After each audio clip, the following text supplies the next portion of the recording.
Hello, this is the RPG Crawler, and welcome to another RPG Storytime. We're going into part 2 of my bookshelf tour and its associated stories.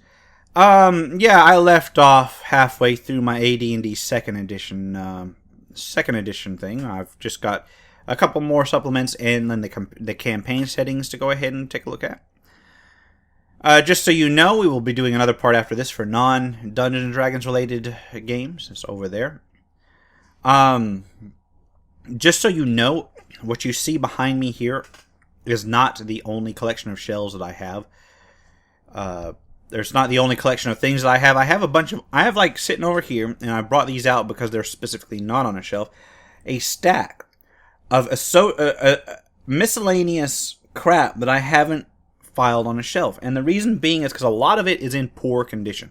I showed you some of it last time, like my D&D rules cyclopedia. I loved it to death, but I literally loved it to death. It's like, a ruin. I've got stacks of unsorted monstrous compendium appendices. I've got adventures that I couldn't figure out where to put, or adventures that are missing some parts. I've got the contents of some boxed sets that I just couldn't figure out where to put, because I lost the box. But anyway, that having been said, let's continue.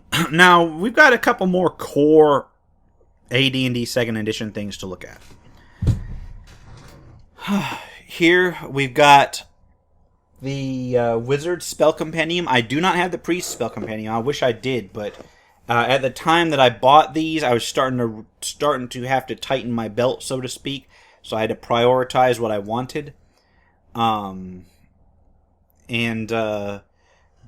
This was towards the end of the 2nd edition AD&D and towards the beginning of 3rd edition. So what the Wizard Spell Compendium is, it's a 4-volume series that lists every spell ever created for original Dungeons & Dragons, AD&D 1st edition, and AD&D 2nd edition. It takes them from all of the adventures, all of the supplements, all of the boxed sets. Anything that's a basic wizard spell. Now, there are some things that are explicitly left off in here, like I believe it doesn't cover much from the Dragon King supplement for Dark Sun, because that gets into murky territory there. But all the levels 1 through 9 spells, and I believe some cantrips, I'm not sure, they're in here.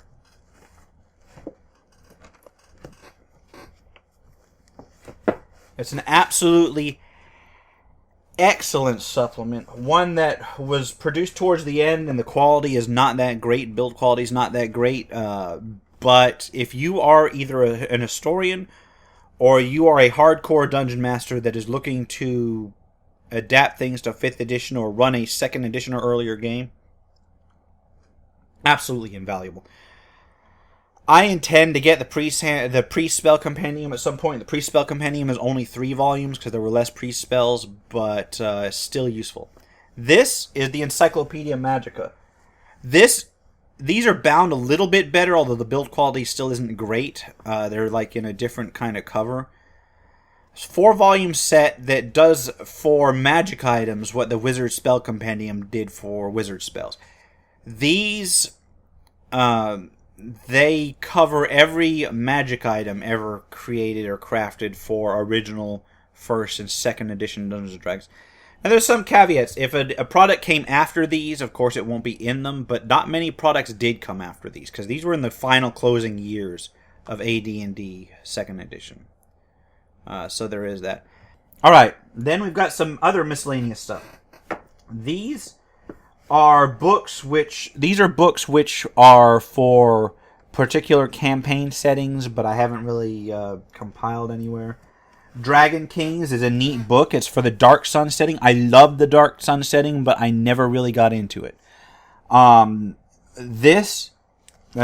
Kings is like your epic spell book for Dark Sun. Dark Sun's known for being incredibly dangerous and a lot more powerful than a lot of things. It's like a post-apocalyptic setting.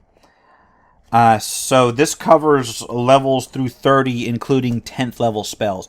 And the reason they call it Dragon Kings is because in Dark Sun, when a wizard gets above, when a Defiler wizard gets above a particular level, they start turning into they can start turning into a dragon and basically sacrifice like entire cities worth of people to become a dragon. And the 10th level stuff combines psionics with magic in this particular system. Then I broke my own rule and I put some stuff from the Dark Sun box. Oh wait, no, this is a standalone. I had the Dark Sun box set, but I ruined the box, and so I've got a bunch of those unboxed somewhere else. This is Psionic Artifacts of Athos. This is like basically magic items, but psionic. Next is some Forgotten Realms stuff. Now, I love the Forgotten Realms. I don't know everything there is to know about it, but these are some really fascinating books. Let's go from this back end first. Faiths and Avatars. It's everything you need to know to run the gods and priests of Forgotten Realms in 2nd edition. Good book. Great book. Yeah, it's almost absolutely necessary for running AD&D Forgotten Realms. Yeah, I did break my own rule. This is from the box set. This is from the Forgotten Realms box set.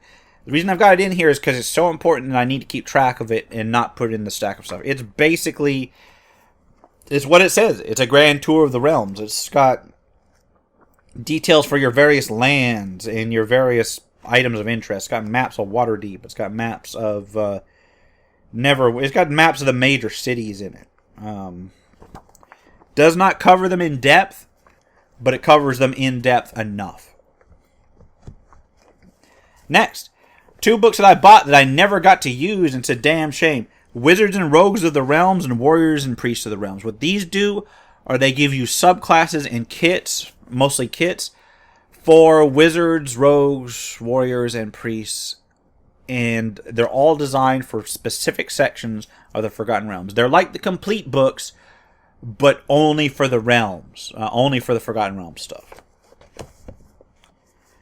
Next, you've got these 2 books. And I believe that there are more of these, but these are the main ones. First is the Drow of the Underdark, which is basically a complete Drow. This is like the complete handbooks except for Drow. It gives you a lot of really interesting stuff, but it is focused on the Forgotten Realms Drow. So if it's another Realms Drow, then yeah, that's different. But this has got a lot of background information. I believe it's even got like the runes and shit that they use. It's got Drow-related spells. It's got new monsters that are particularly Drow-related. For 2nd edition D&D, build quality is not as good as the original handbooks, but hey, it survived this long. Next of the 2 books is Cult of the Dragon.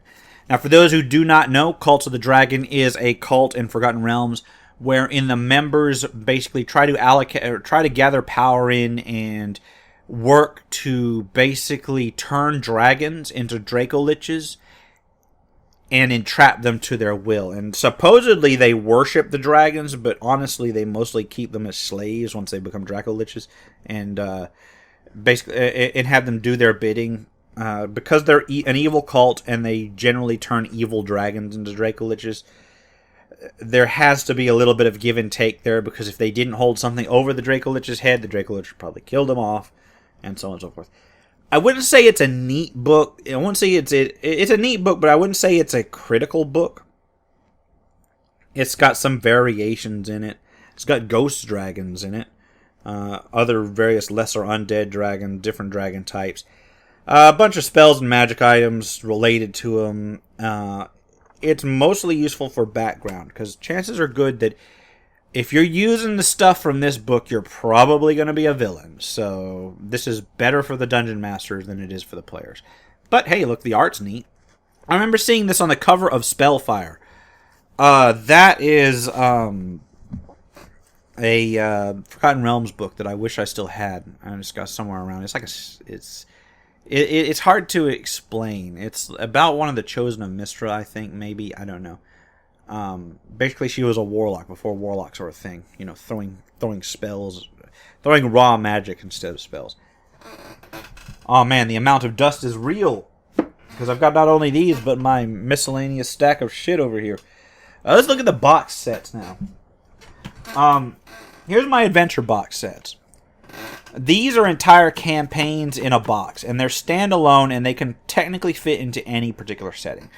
Rod of Seven Parts is about finding the aforementioned Rod of Seven Parts. Is one of a couple different adventures designed around like a classic artifact from Dungeons and Dragons. There was the Axe of the Dwarvish Lords as well, although I don't know if that was a box set. I think it was actually just a booklet. Night Below is awesome. I've never played it fully through.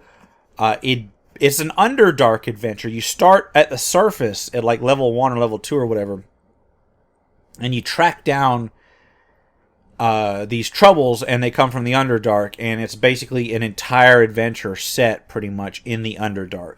So if that is your thing, that's definitely something to look into. It's a good adventure on its own merits, from what I've read, in terms of the contents. I never got a chance to play it. As you can tell, the box is on its last legs here, so it's barely on the shelf. Next is Lankhmar. They produced... look, they were really into swords and sorcery. A lot of D&D is based off swords and sorcery. They had, in first edition, contracts to do stuff based on Lankhmar and Conan the Barbarian. And they did some adventures on Conan, and they did a book on Lankhmar. But then this is the second edition box set. And this gives you everything you need to play adventures in Newen. And I believe it has Fafhrd and the Grey Mouse are in here, but it also gives you rules for creating characters in that setting. I love the Lankhmar setting. If you want to know a real inspiration for Dungeons & Dragons games, and you don't want to go with the Lords... the Lords of the Rings has the epic high fantasy. That's what everybody wants to be. If you want to take a look at how the parties actually turn out, like stories that were written, and you would think they were written about Dungeons & Dragons characters, except that they were written like between the 30s and the 70s or whatever, check out the Fafhrd and the Grey Mouse series from Fritz Lieber. I think I'm pronouncing that right. I'm pretty sure I'm not. Lankhmar series, Fafhrd and the Grey Mouse. There's a collection of short stories. I think there's one novel-length one, but they're organized into basically novel-length books with like some bookends, but they're mostly short stories. Fafhrd is a barbarian, kind of modeled off of Conan, except like, towards a more realistic personality. And then the Grey Mouser is this former mage turned thief, or mage apprentice turned thief. He doesn't do a lot of magic, but he's like magically sensitive. And each one has this kind of iconic from the shadows warlock or wizard that directs them through fate. And they're just neat. Let me put it to you this way. In one of the early stories, see if you can imagine the players in your game doing this. Fafhrd's being chased by some people in the snowy hills. He needs to get down towards somebody threatening a woman that he's interested in before anybody else does. And he's like way at the top of the hill, miles away. So what he does is he straps skis on, because it's all snow, and then he grabs some rocket fireworks, and uses those fireworks to give himself a boost downhill so he can get there. So there's this entire scene where Fafhrd is basically going downhill on rocket-propelled skis. Now, think about whether or not that sounds more high fantasy Lords of the Rings type stuff, which is bullshit, or something that you can envision some player characters trying. That's the kind of shit that's in the Lankhmar series. They're neat, they're dark, they're gritty, but they're also like way over the top in some of the things that these characters try. Not do, because they fail a lot of times, but try. So, I mean, it's as if I've never actually played this box set, but I had to get it when I saw it. Next to our Forgotten Realms box sets and supplement.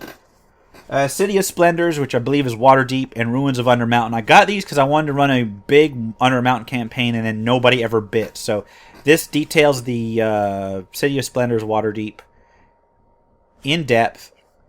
This details the first several levels of Undermountain. But here's the thing about the Undermountain setting is that it changes a lot. So what they've done is basically make several levels where you've got the map and you've got a key, but then you're expected to fill in the details. Just like in B1, they have some encounters set up, but a lot of it is just like the rooms are left undefined so that you can expand on them. And it's really neat that way because it is a massive, massive dungeon. There is a Ruins of Undermountain 2. I do not have that. I need to get that. And there are several sub-adventures that are set in Undermountain. They're called dungeon crawls. I think one of the dungeon crawl adventures isn't set in Undermountain, but the others are, which is really weird. But that's there. Then this one is Kadeem. Now, those of you who are familiar with the Forgotten Realms setting know that there are several settings within the Forgotten Realms setting. What you think of as most of your Forgotten Realms setting stuff covers the continent of Faerun. And then Kadeem is set, I believe, it's set in Zakhara. Yeah, I read that off the bat. It just wasn't clicking. Zakhara, and that's kind of like a desert setting, I believe, in the southeast. It's not Sembia, it's like across from Sembia. But then there's also one for Karatur, which is the Chinese / Japanese / East Asian setting. I don't have that one. I did like this one, and I had the Sha'ir's Handbook, which was kind of like one of those complete books, except for the Sha'ir class, which is basically a wizard, an elementalist wizard that summons genies and shit. I don't know where it is. I don't know what happened to it.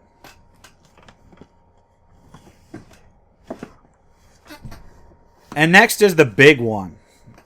The one that I was incredibly interested. The Ravenloft stuff. This is actually the second box set that I purchased. I had the original Ravenloft box set, and it suffered the fate of many of my box sets. The box was destroyed. I've got pieces of it hanging out in the miscellaneous pile. This covers everything that you need to run Ravenloft, I believe, shortly after the Grand Conjunction, when shit's been stirred around and Darkon's been changed and the Grim Harvest is already done. So this is your post-Grand Conjunction setting. I like the one before the Grand Conjunction better, honestly, if we're going to be completely honest. But this is a pretty complete box in and of itself, and if you're looking to run something before the 3rd edition stuff kicked in, this is a good one. I never got into the 3rd edition. I actually never reviewed any of the Ravenloft stuff from 3rd edition. I'm going to have to look into that.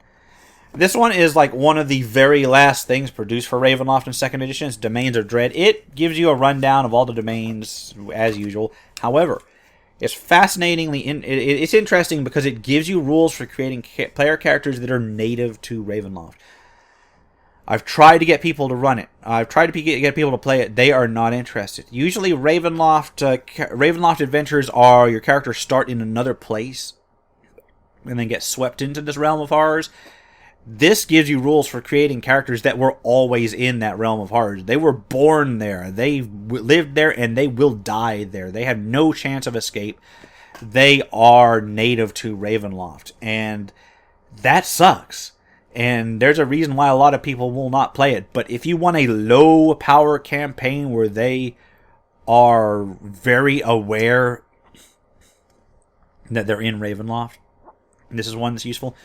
It actually kind of goes with the 2.5 edition stuff because it's got some rules that refer to some of the campaign design stuff in there. But it's very much compatible with the basic 2nd edition stuff. And last but not least on my Ravenloft stuff shelf, the Van Richten's guides. And there's one in here for every major monster group. I gotta go way over here.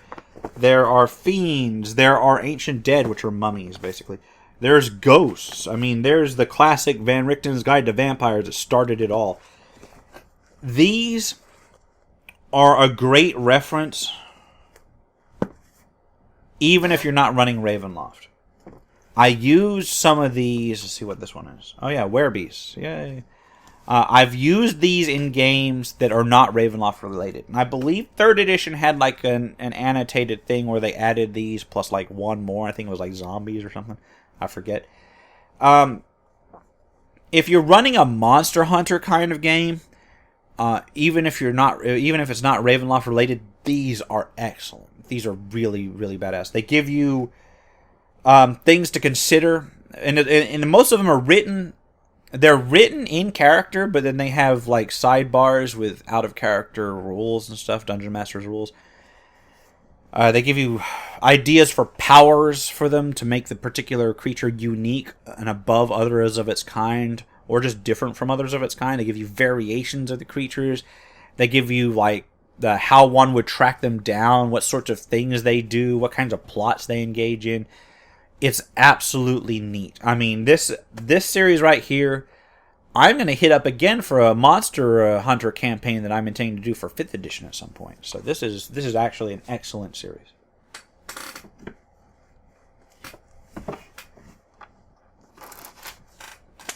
All right, that about concludes our 2nd edition stuff. Let's get on to the rest of the editions. Now, the rest of the editions I'm going to go ahead and skim over because a lot of them are relatively new. This is the stuff I purchased for 3rd edition. I purchased it when it first came out. And then... No, I didn't. That's a lie. I purchased it like 2 years after it came out when they were thinking about doing a 3.5 too. And the reason I did that is because at this point in time, this stuff was purchased while I was doing my glory days of dungeon mastering in high school. Then a lot of my gaming group went off to different colleges, and I did not. I went to like a local community college, and they were not, let's say, not into D&D. So I was basically left towards the few times when my old gaming group would come by, and what I could pull together locally. And thus, I didn't get a lot of DMing done during those years. But I did keep up with it. I picked up the basic 3rd edition rules in case anybody wanted them, and then never used them. I mean, these books are loved. They've been flipped through. I flipped through my design campaigns and then like never actually got to run them. But I did pick up quite a bit of them, quite a bit for them. So, Monster Manual 2 was, of course, classically never ported to 3.5. Then the rest of this, even though it says 3rd edition... Yeah, this is the stuff that's like 3rd edition. So I picked up enough to run a 3rd edition. I don't think I never ran 3rd edition basic. And that's the sad part. I designed my campaign, and then by the time I found a group that would do 3rd edition, 3.5 had come out. So I missed like a couple years of that. And I was role-playing, but I wasn't role-playing Dungeons & Dragons. Epic level handbook Epic level handbook I have just because it's the only epic level stuff for 3 or 3.5. This you got the Psionics handbook, which was really unbalanced and weak, or not weak. It was really unbalanced and didn't play well with the rest of the rules, so they eventually redid it. And then this is the 3.5 stuff, and with 3.5. This is when I started getting into online D&D. This is when I started running things over IRC, over map tools, that sort of thing. I started running a lot of games. But in terms of actual rules, I mostly used like the core rules. So you've got your core Player's Handbook, DM's Guide, and Monster Manual. You've got your expanded Psionics Handbook, which I bought because even though I don't usually have a lot of Psionics in my games, I bought it just for completion, just to allow my players the option to run it.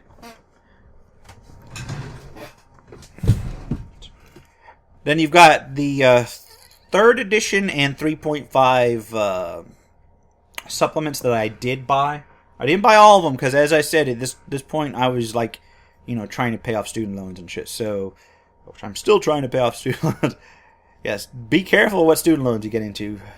Anyway, got my 3rd edition shit here.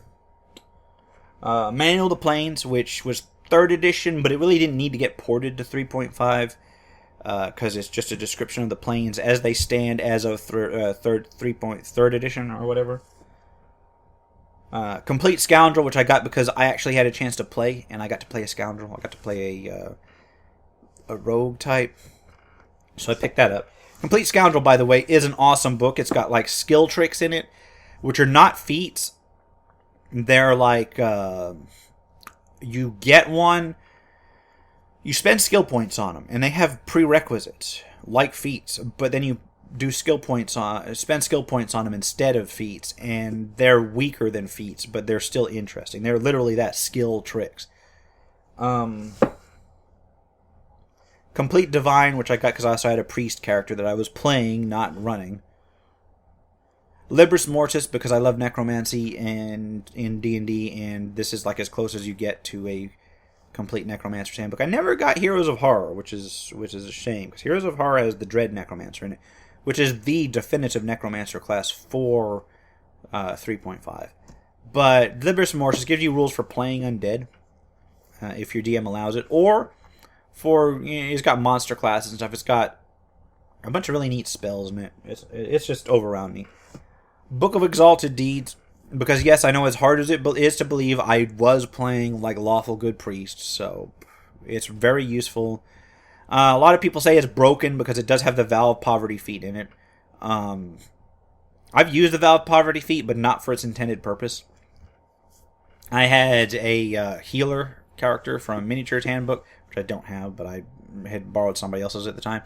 And basically made this pacifist healer type. It was a pain in the ass to everybody involved because nobody could use any emotion-based stuff around her because she was just so calming and so peaceful.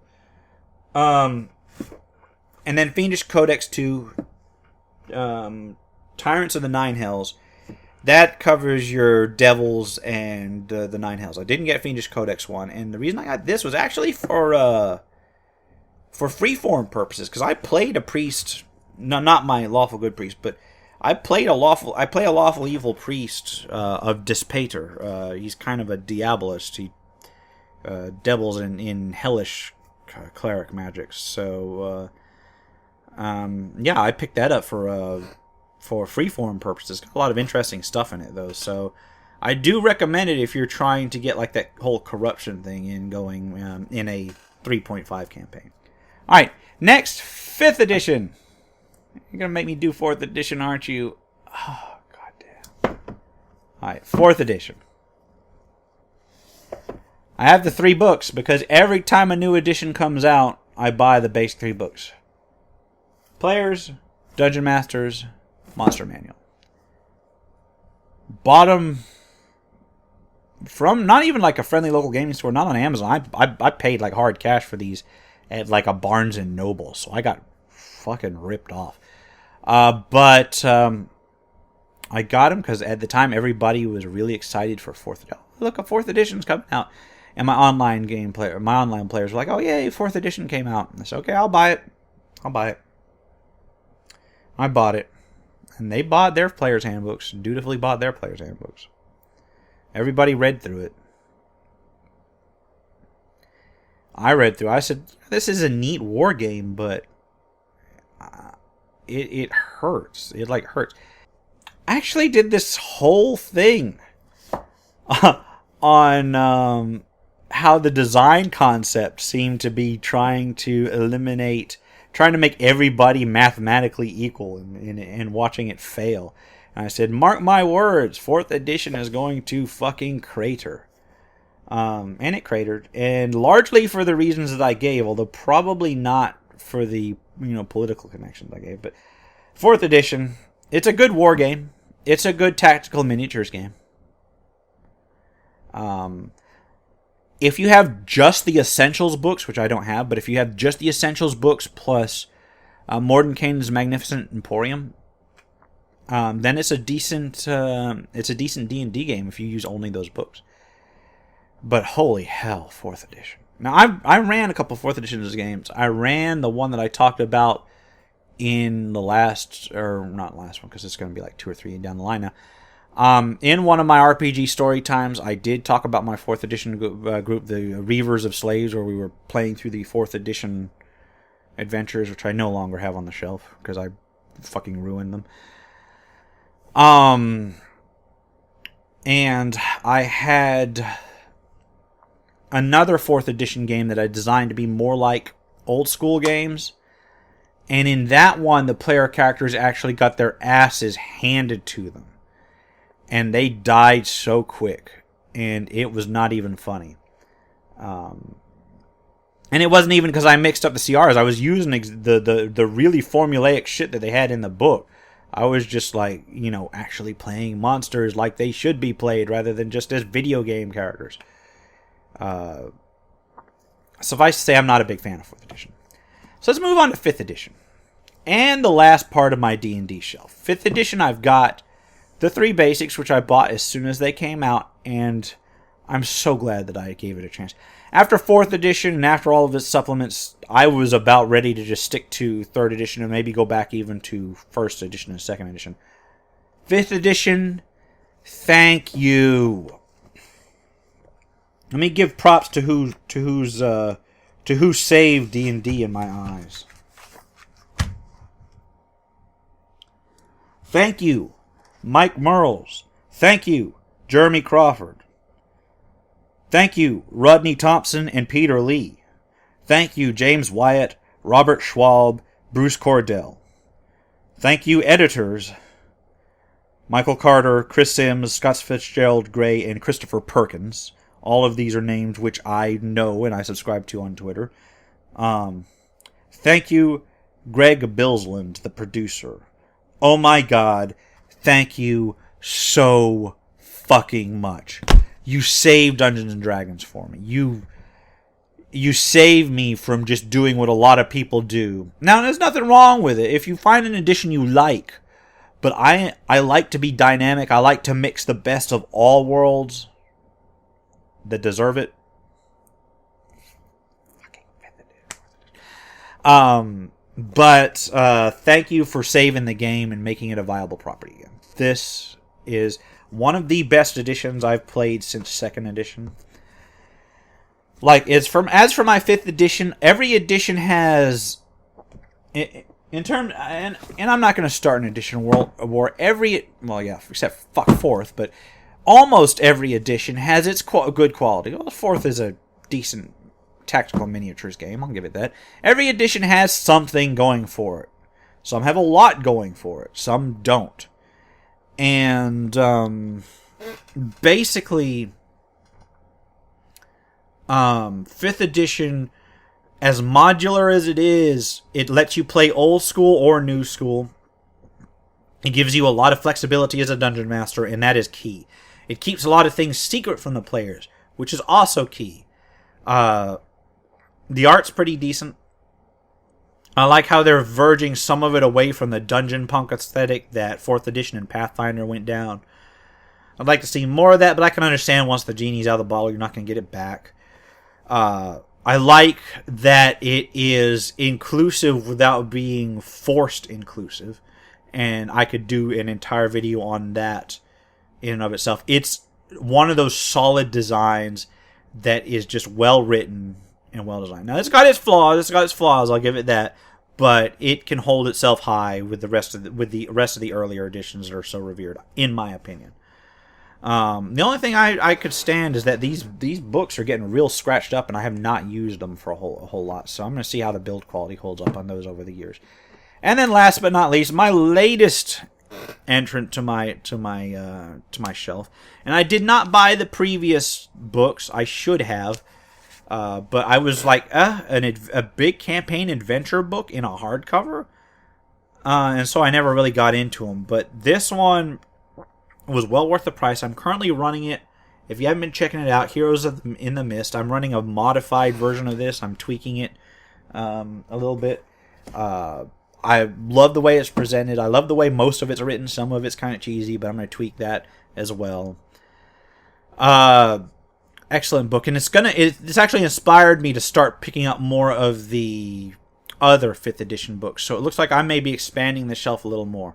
You'll see no Pathfinder on this shelf because I do not own a Pathfinder hard copy.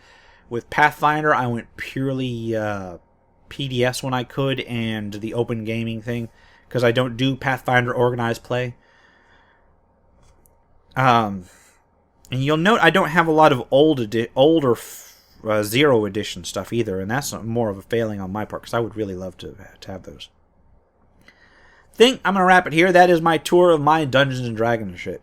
Now, you will note that I have a lot of non-Dungeons & Dragons role-playing games over here. Actually, I have more than is visible over there, but we'll go over this bookshelf stuff in the next part of this series. I think I'm going to wrap it up here. For now, this has been the RPG Crawler with with RPG Storytime, my bookshelf tour. I hope you've been enjoying this. If you like what you've seen, remember to like, comment if you got feedback, and subscribe for more RPG content. Until next time, take care and goodbye.